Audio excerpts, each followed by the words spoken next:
కాంగ్రెస్ అగ్రనాయకులు, లోక్సభలో ప్రతిపక్ష నేత రాహుల్ గాంధీ కేంద్ర ఎన్నికల సంఘంపై సంచలన ఆరోపణలు చేయడం కలకలం రేపుతోంది. రాహుల్ గాంధీ గత కొంతకాలంగా ఎన్నికల సంఘం యొక్క పనితీరుపై విమర్శలు చేస్తూ వస్తున్న విషయం తెలిసిందే.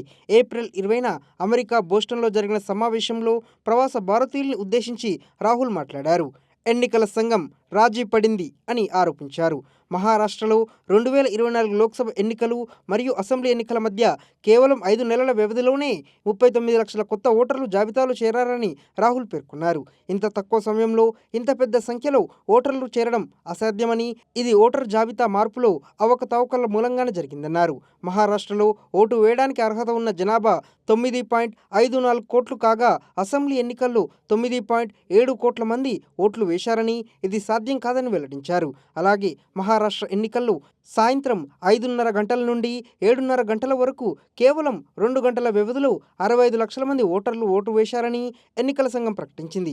ఒక ఓటరు ఓటు వేయడానికి సగటున 3 నిమిషాలు పడుతుందని, ఈ గణాంకాల ప్రకారం రాత్రి 2 గంటల వరకు ఓటర్లు బారులు ఉండాల్సి ఉంటుందని, కానీ అలాంటిది జరగలేదని రాహుల్ గాంధీ పేర్కొన్నారు. ఓటింగ్ ప్రక్రియ యొక్క వీడియో రికార్డింగ్ను అందించాలని కాంగ్రెస్ కోరినప్పటికీ ఎన్నికల సంఘం తిరస్కరించడమే కాకుండా ఇకపై వీడియో రికార్డింగ్ను అడగకుండా చట్టాన్ని సవరించిందని రాహుల్ ఆరోపించారు.